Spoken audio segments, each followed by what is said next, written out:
Silksong is finally here.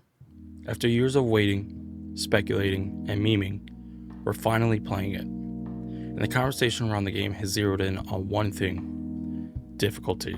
Players immediately notice the step up from Hollow Knight. Enemies are faster, bosses hit harder, and the game wastes no time testing your reflexes. And already, within weeks of release, Team Cherry has pushed out patches tweaking difficulty, smoothing out spikes, rebalancing encounters, responding to the community.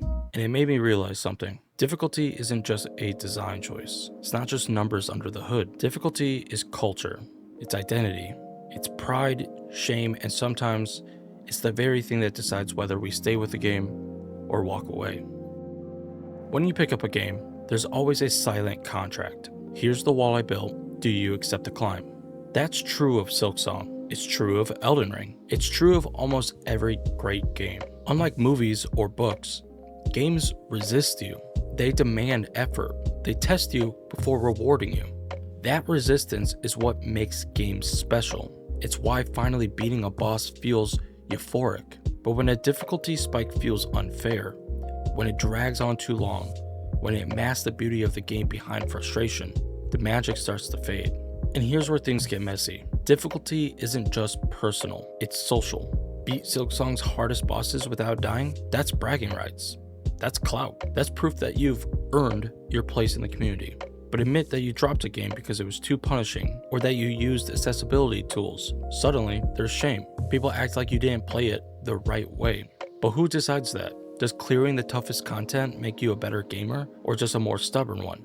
And does lowering the difficulty make your experience less valuable, or just different? Not every game uses challenge to elevate its story. Some do. Celeste turned failure into a metaphor. Dark Souls uses brutality to make every victory feel earned. But difficulty can just as easily become noise.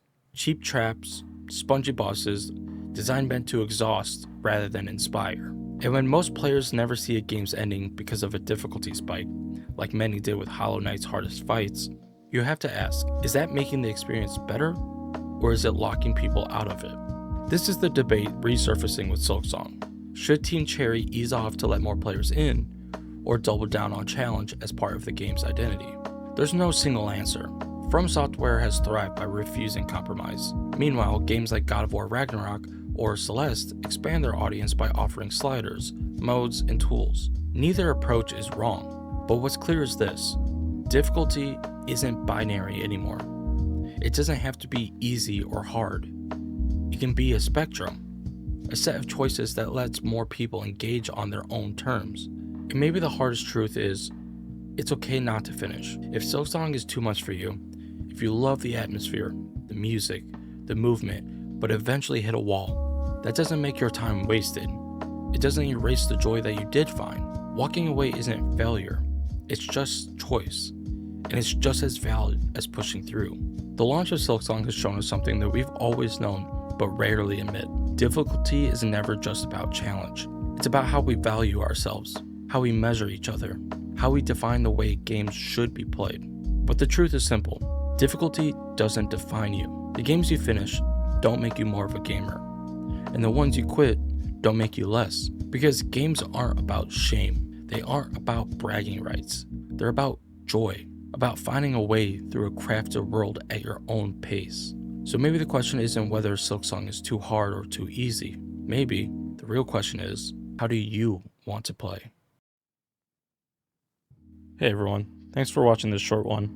I guess I just felt compelled to talk about this because it just felt like the narrative around Silksong entirely was just all about the difficulty, and it just kind of rubbed me the wrong way. But I'm curious about what you have to say about this matter. Does difficulty define us as gamers? Should we really care about how we play games?